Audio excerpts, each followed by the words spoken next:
बोली प्रेम से श्री सद्गुरु श्री सद्गुरु महाराज श्री सद्गुरु महाराज की है।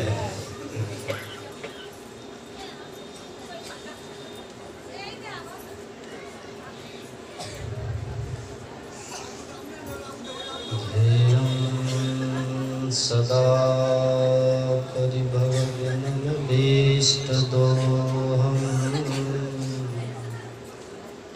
तीर्थास्पदं शिवविरञ्चिनुतं शरण्यं मृत्यार्त्यहं प्रणतपाल भवाब्धिपूतं वन्दे महापुरुष ते चरणारविन्दम् बन्दो गुरुपदकंज कृपा सिंधु नवरूप हरि महामोहतमपुंज जासु वचन रविकर विकर अखंडानंद बोधाय शिशु संतापहारिणे सच्चिदानंद रूपाय रामाय गुरुवे नमः।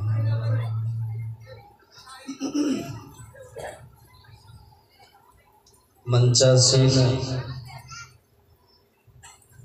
पूज्य स्वामी शिवानंद जी महाराज के पाद पद्मों में नमन। वंदनीय साधु समाज के चरणों में नमन। सत्संग प्रेमी महान भावों,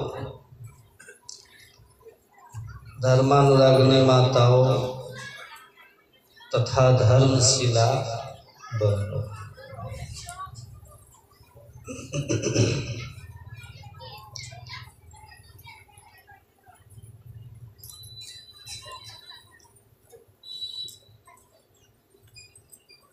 हम लोगों ने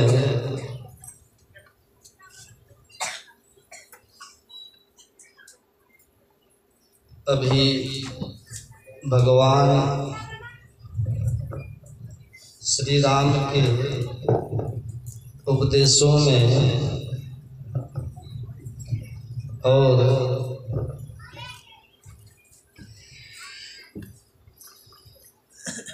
पूज्य महापुरुषों के प्रवचनों में मानव शरीर की महिमा को श्रवण किया।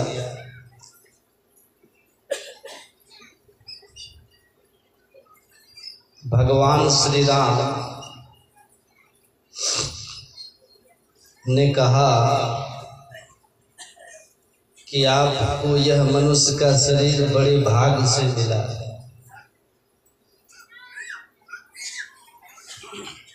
आप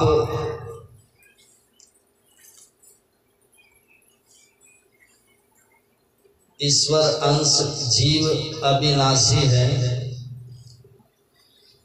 और जिस शरीर में आप हैं वह शरीर नाशी है। अविनाशी नाशवान शरीर में है, लेकिन जिस नाशवान शरीर में यह अविनाशी जीव है वह मनुष्य का शरीर आकर 4,84,00,000 जोनि भ्रमत यह जीव अविनाशी फिरत सदा माया कर प्रेरा काल कर्म स्वभाव गुण घेरा कबहु करी करुणा नर देहि देत ईश बिनु हेतु बिना कारण परमात्मा ने कृपा कर 84,00,000 योनियों में जन्म मरण का दुख भोगने वाले जीव को निकाल कर यह मानव शरीर दिया। और यह मानव का शरीर देव दुर्लभ है, देवताओं के शरीर से भी विशेष।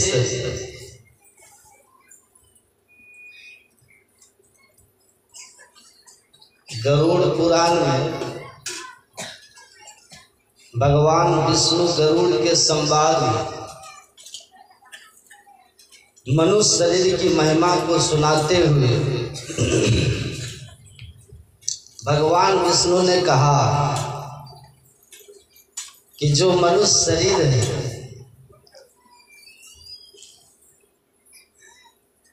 यह देव दुर्लभ है, सबसे श्रेष्ठ है, नौ मनुष्यार श्रेष्ठ तरंग ही किंचित।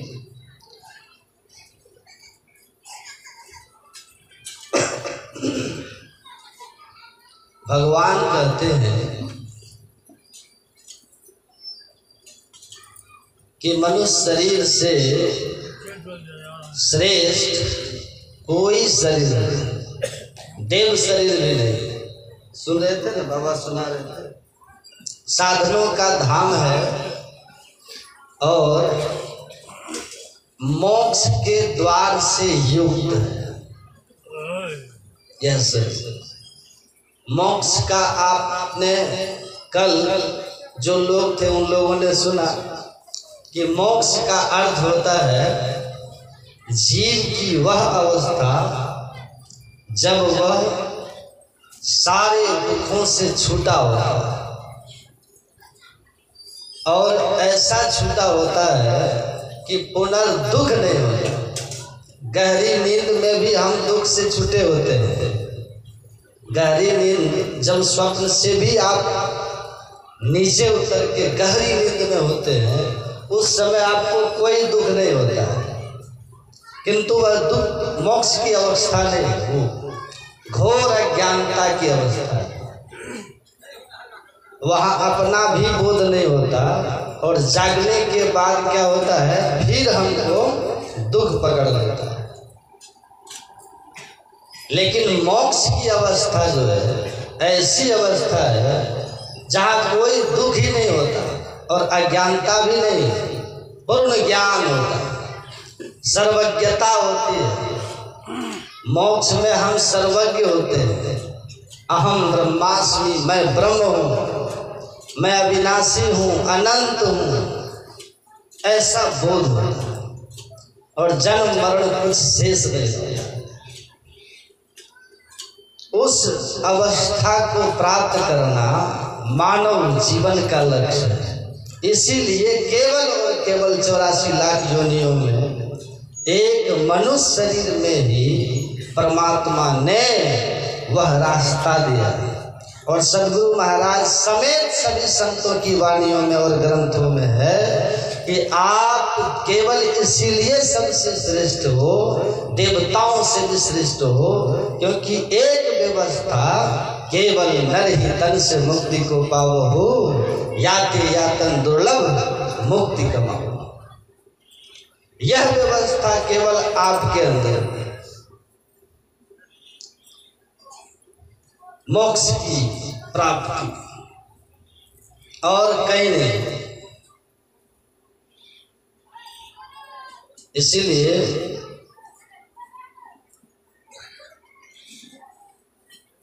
संत महापुरुष से लेकर भगवंत और ग्रंथ मानव जीवन को मोक्ष पाने का उपदेश करते हैं। आप महाराज दत्तात्रेय जी महाराज का उपदेश भागवत में है, जिन्होंने राजा यदु को दिया था।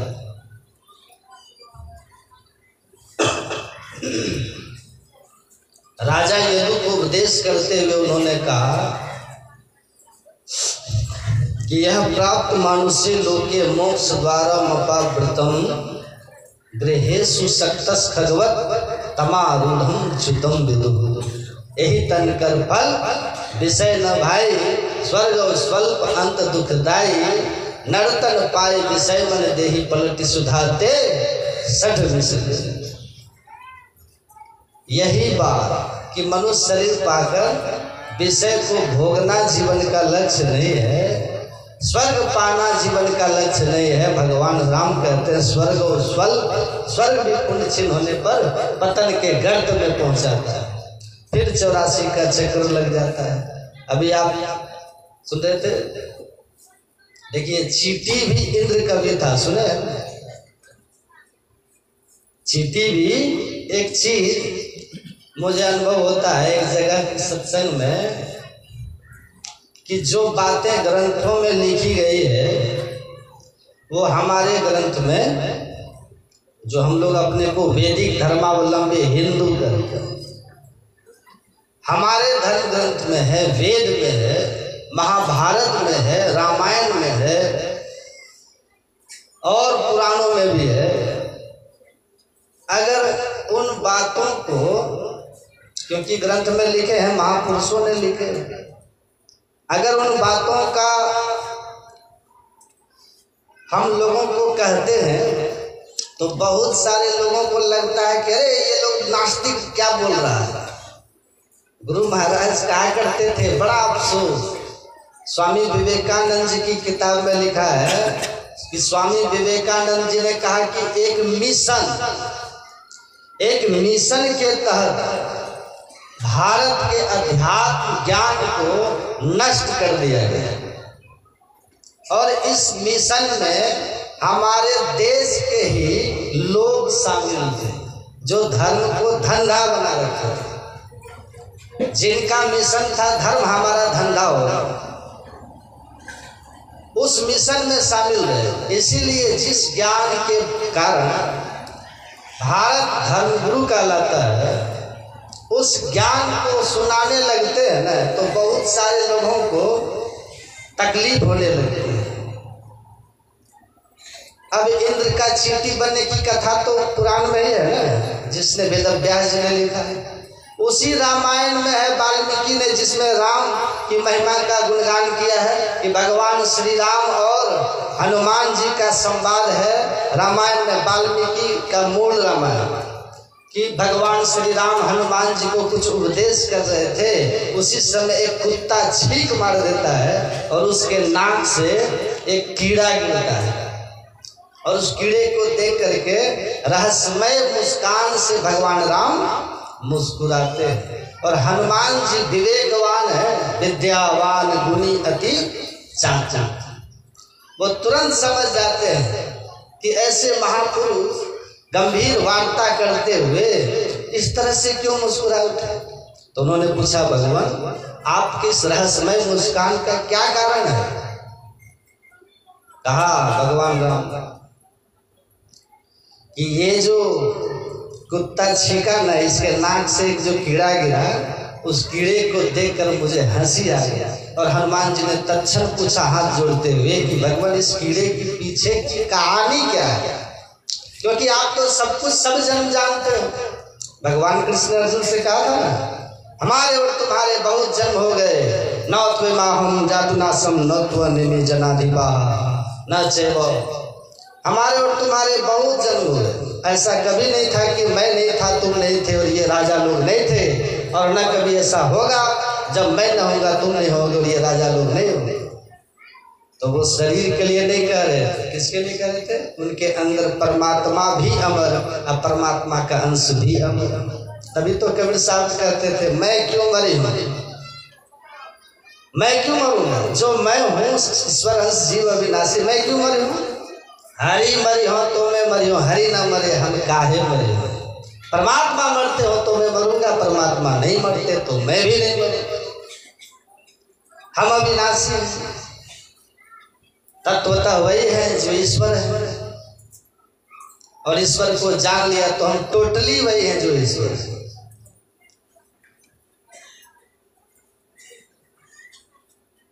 तो कहते हैं ये जो है कुत्ता जो नाक से कीड़ा, जो क्या कहानी है, आप तो सबका सब कुछ जानने वाले हो।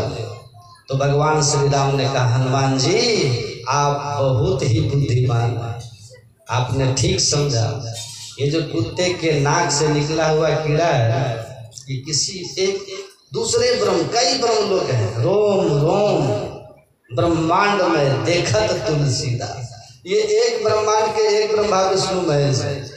ऐसे करोड़ों ब्रह्मांड है जिनका कोई गिनती नहीं है, प्रकृति का पसार कहा ये किसी एक ब्रह्मांड के ब्रह्मा थे, इनका पुण्य क्षीण हो गया, ब्रह्मांड का प्रलय हुआ और जो कभी ब्रह्मा का पद पर बैठ करके प्रकृति की उत्पत्ति का भार लिए हुए था किसी एक ब्रह्मांड का, देखिए आज ये कुत्ते के नाक के कीड़े तक की यात्रा कर चुका है, कीड़े तक की यात्रा पर आ गया। यही बात कह रहे थे कि आप ब्रह्मा भी बन गए तो कुत्ते के नाक के कीड़ा बनने से नहीं बच सकते, विष्णु बन के नहीं बच सकते। सबकी कथा है और ये किसी और ग्रंथ में नहीं है, ये किसी ईसाई या इस्लामी ग्रंथों में नहीं है जहाँ ब्रह्मा विष्णु महेश के संबंध में इन बातों का चर्चा है, इंद्र के बारे में चर्चा है। ये आप और हमारे धर्म ग्रंथ में है। किम अन्य ही काल ने ध्रुते ही कल्पांत वैष्णवाद भी। जब हिरणाक्ष का वध हुआ, हिरणाक्ष के वध पर सब रोदन पसार रहे थे, तब वहां लिखते हैं सुखदेव जी महाराज, अरे देखो ये क्या करें कि हिरणाक्ष जैसा बलि कैसे मर सकता है। ये लोग काल की महिमा को नहीं जानते हैं। काल इतना बलि है कि कल्प के अंत पर वैष्णवादि भी ब्रह्मा विष्णु महेश को भी निगल जाता है। तो ये क्या चीज है? हिरणाक्ष क्या है? ये भागवत महापुराण में हिरणाक्ष वध प्रकरण भागवत खरीद के आप लोग पढ़ लो। तो एक जगह सत्संग में मैं जब बोल रहा था तो आश्चर्य लगा। एक आदमी आके कहता है कि आप लोग क्यों बोलते? हम बोले कि वेद व्यास जी से जाके झगड़ा किया, वाल्मीकि जी से जाके लड़ाई की, बेकार की चीज है ये। इन लोगों ने क्यों लिखा है? भाई पुस्तक है तो पूरा सिलेबस पढ़ेंगे ना। अच्छा विद्यार्थी तो पूरा सिलेबस पढ़ता है, सेलेक्टिव पढ़ने वाले का हर बार थोड़ी भाग्य साथ देता है। कभी न कभी गेस फेल भी होता है और आप भी फेल हो जाएंगे। तो ग्रंथों में लिखा है कि इन सब से आपको मोक्ष नहीं होने वाला, क्योंकि ये स्वयं मोक्ष पद में नहीं, ये स्वयं जन्म मरण से मुक्त नहीं है। तो ये क्या दे सकते हैं आपको देवी देवता? तो ये आपको संसार दे सकते हैं।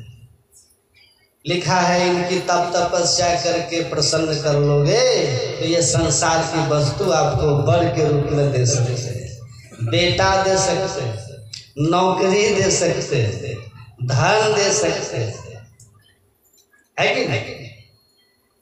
बचपन से एक बात मेरे मन में घूमती है, दिवाली का जब समय आता है तो हम सोचते हैं कि हमारे देश में घर घर में लक्ष्मी पूजा होती है। लक्ष्मी किसकी देवी है?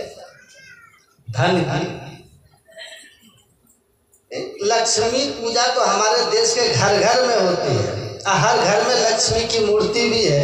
पता नहीं ये लक्ष्मी माता अमेरिका में जाके क्या करती है, पूजते हम लोग हैं। रहती कहाँ है? बस्ती कहाँ है?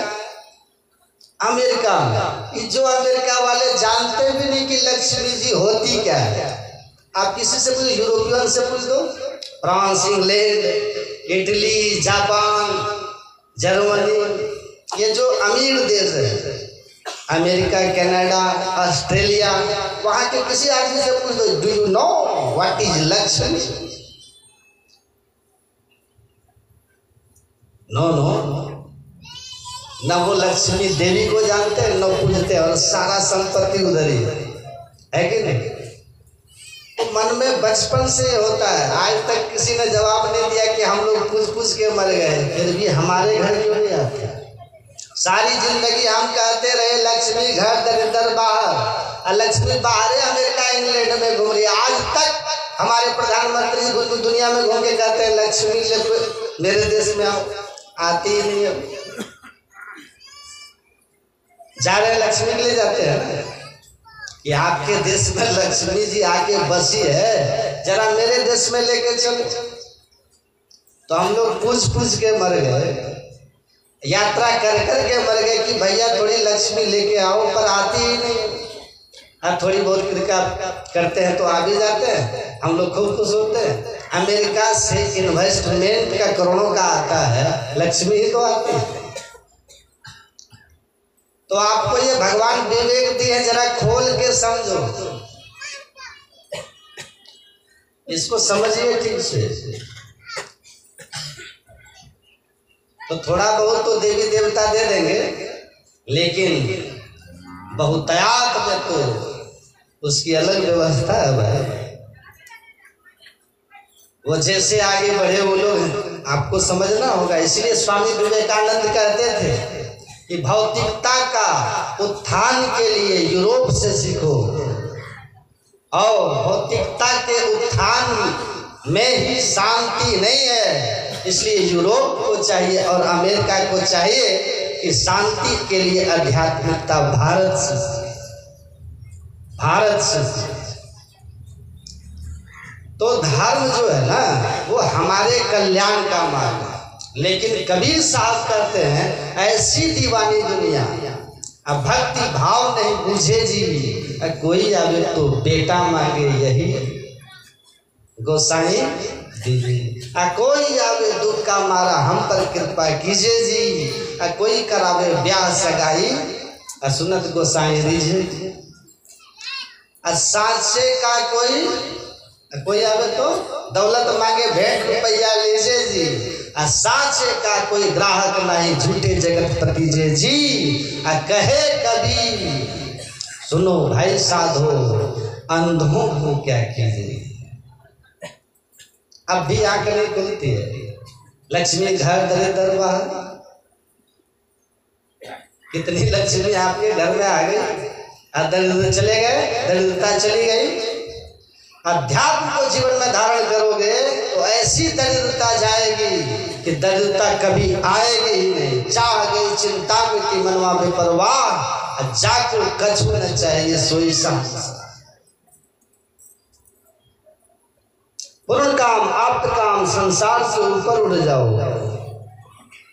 लक्ष्मी भले यूरोप अमेरिका में रहेगी, वहां वो रहेगी, लेकिन शांति की खोज में वो यही आता है भारत, क्योंकि यहाँ अध्यात्म की पूंजी है, अध्यात्म की शक्ति, अध्यात्म का धन है। और ये धन आ गया तो फिर सब धन धूलि समा।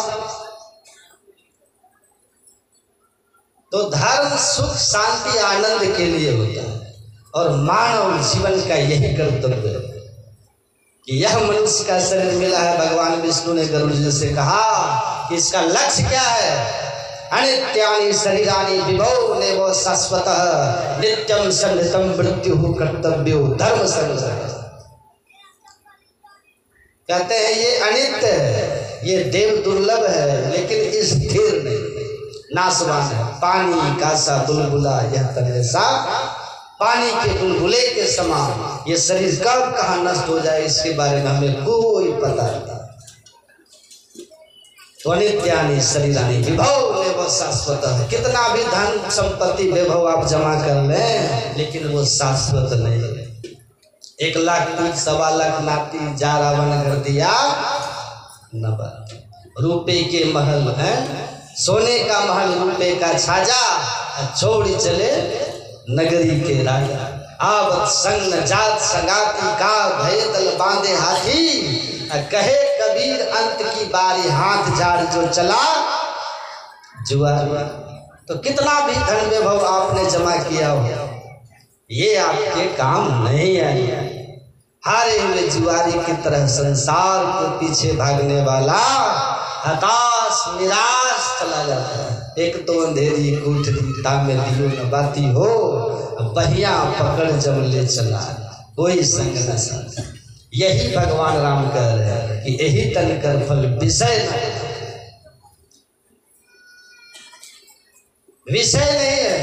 स्वर्ग भी मिल जाए तो स्वर्ग और फल, जब तक पुण्य है तब तक रहोगे। अब पुण्य चीज पता नंते महादुखम परिताप सुदारुणः स्वर्गा भाजस चरंती है तस्मात् स्वर्ग न कामये। कहा स्वर्ग में जब पुण्य चिन्ह होगा, ये जो मैं कह रहा हूँ ना कि ये क्या दे सकते हैं, ये पुण्य से आपको संसार दे सकते हैं, स्वर्ग दे सकते हैं। गुरु महाराज ने कहा अनेक देवता मिलकर के अलग अलग जितना आपको दे सकते हैं, अकेले ईश्वर आपको उससे अनंत गुना अधिक दे सकते हैं। क्योंकि देवताओं में जो कुछ देने की शक्ति सामर्थ्य है वो ईश्वर की ही दी हुई, और इनको थोड़ी थोड़ी शक्ति दे करके ईश्वर अनंत शक्ति के भंडार है। इसलिए जो एक ईश्वर की भक्ति करता है वही सच्चे अर्थ में आस्तिक है, सच्चे अर्थ में उस एक ईश्वर को पूजने वाला, ईश्वर को दर्शन करके मोक्ष को पाता है। और उस ईश्वर को दर्शन करने के लिए जो मोक्ष का द्वार है वो केवल और केवल मनुष्य शरीर है। मनुष्य शरीर से ही आप ईश्वर भक्ति करके परम पद को प्राप्त कर सकते हैं, जहाँ से पुनर्जन्म नहीं होता, इस दुखमय संसार में नहीं आना। उस अवस्था में अपने को पहुंचा दीजिए जहाँ पहुंचने के बाद आप स्वयं ब्रह्म को जान करके ब्रह्म हो जाते हैं। आपके शरीर में ये व्यवस्था है, ये धर्मशास्त्र हमारा कहता है। और ये ज्ञान जो है ना, भारत को धर्म गुरु बनाता है। जब एक ऋषि आत्मोन्नति के शिखर पर जाके कहते हैं अहम ब्रह्मास्मि, मैं ब्रह्म हूँ, ये आत्मोन्नति के शिखर पर पहुंच, वो आत्मोन्नति के शिखर पर जीव शिव तक की यात्रा पूरी करता है। शिव से मिलकर एक मेघ होता है, शिव मतलब परमात्मा कल्याणकारी ईश्वर, और तब कहता है मैं ब्रह्म हूँ।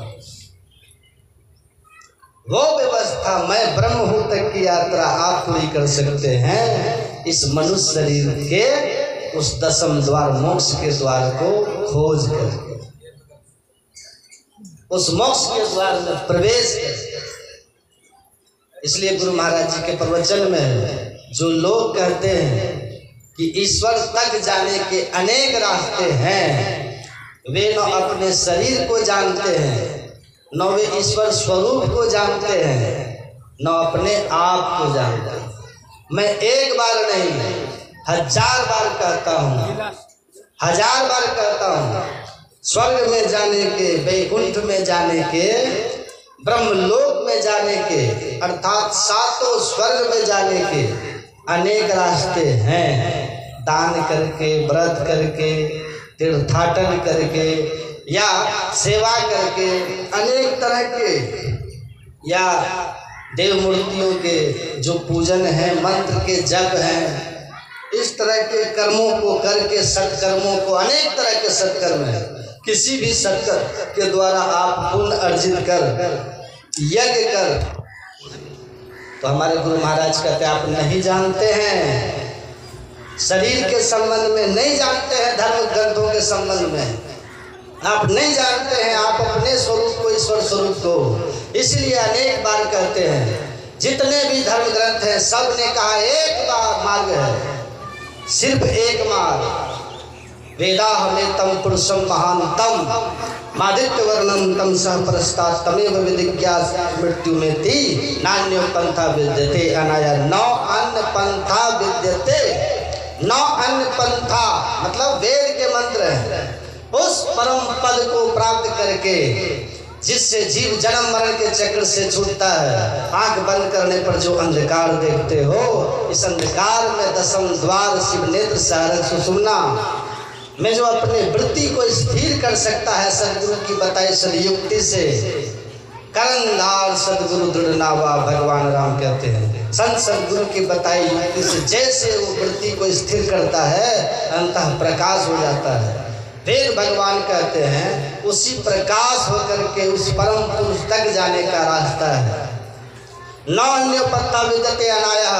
अगर तुमको कोई और पद कहता है कि और कोई रास्ता है, तो वेद भगवान कहते हैं वो गलत बता रहा है। इसलिए ध्यान से सुनो।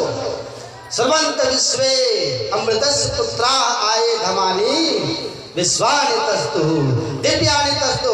कहते हैं सुनो विश्व के लोगों, दुनिया के लोगों, और दिव्यानि तस्तु है स्वर्ग में रहने वाले देवी देवता, तुम भी सुनो, तुम्हें भी पता नहीं है कि वह परम पुरुष जिसको जान लेने से जीव मृत्यु के मुंह से छूट के शाश्वत सुख पाता है, वहां तक जाने का एक रास्ता है, वो आंख बंद करके अंतः प्रकाश की प्राप्ति का साधन है। और वहीं से जिसे प्रकाश होता है, शब्द मिलता है, ज्योति नाद का मार्ग बनाइए धरा जाए दिल से, तो धरो जतन करो दिल से। तो वेद भगवान कहते एक पंथ है, गुरु महाराज कहते आप नहीं जानते अपने शरीर को, आप नहीं जानते अपने स्वरूप को, आप नहीं जानते ईश्वर स्वरूप को, इसलिए ना ही आपको धर्म ग्रंथों का अध्ययन है, इसलिए आप अनेक राह कहते हैं, स्वर्ग में चले जाओगे, वैकुंठ में चले जाओगे, लेकिन मोक्ष के पद में जाने के लिए तो तुम्हारे अपने अंदर के मार्ग में चलना होगा, जो भगवान द्वारा निर्मित है, दोनों आंखों के ठीक मध्य में है मोक्ष का द्वार। इसलिए कहा कि सुषुमना दशम द्वार, इस द्वार में चलिए। कबीर साहब ने कहा बड़ा सुंदर ब्रह्मानंद जी का पद है, कोई ध्यावत है मथुरा नगरी, कोई जाए बनारस बास करे, जब व्यापक तत्व की छान लिया तो ब्रह्म का भंडा फोड़ दिया, ऐसी गुरुदेव करी कृपा मेरे मोह का बंधन तोड़ दिया। गुरु की कृपा होती है तो कहते बंद कराए पलक पट को, कहे बाहर में तुम मत बंद कराते हैं पलक पट को, बैठा देते हैं, कहते हैं मंत्र का जप करो, इष्ट रूप का ध्यान करो और अपने दृष्टि योग की क्रिया करके उसी अंतः प्रकाश मोक्ष के द्वार में शिव नेत्र में प्रवेश कर जाओ। इसमें प्रवेश करते ही परमात्मा की ओर जाने का रास्ता मिल गया। अब फिर वहां से ज्योति और नाद के सहारे चलते हुए परम पद को प्राप्त कर लोगे। यही मनुष्य जन्म पाने का लाभ है। और इसी पद जो आपके अंदर में ज्योति नाद का बना हुआ जो पथ है, मोक्ष का द्वार, दशम द्वार शिव नेत्र है, यही आपकी महिमा है। आपको देव दुर्लभ बना पड़ा। अगर ऐसे दुर्लभ तन को पाकर आपने परमात्मा की प्राप्ति के लिए गुरु कर्मधार की, गुरु से युक्ति लेकर साधना की, इस पथ पर चले तो आपका सौभाग्य हो गया। आपने दुर्लभ तन को पाकर के अपना सौभाग्य जगाया। बोलिए प्रेम से श्री सद्गुरु।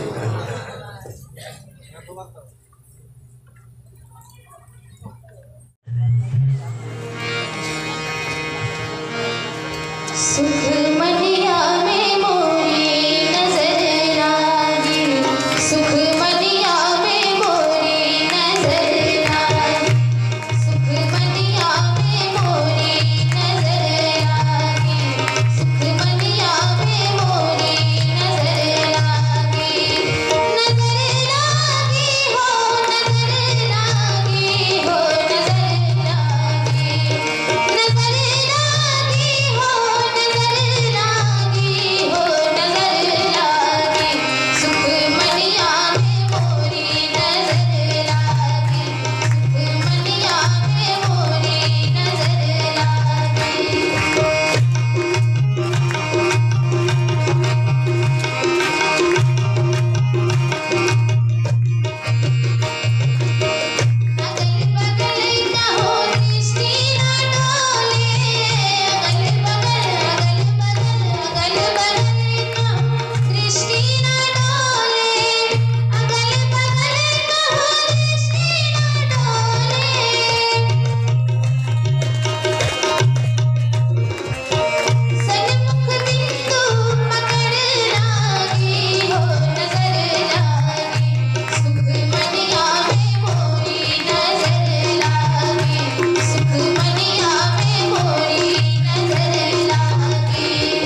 सद्गुरु महाराज की जय।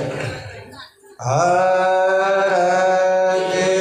संग सद्गुरु के जय।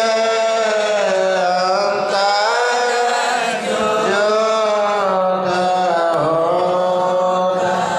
लखले जय। पांच तत्व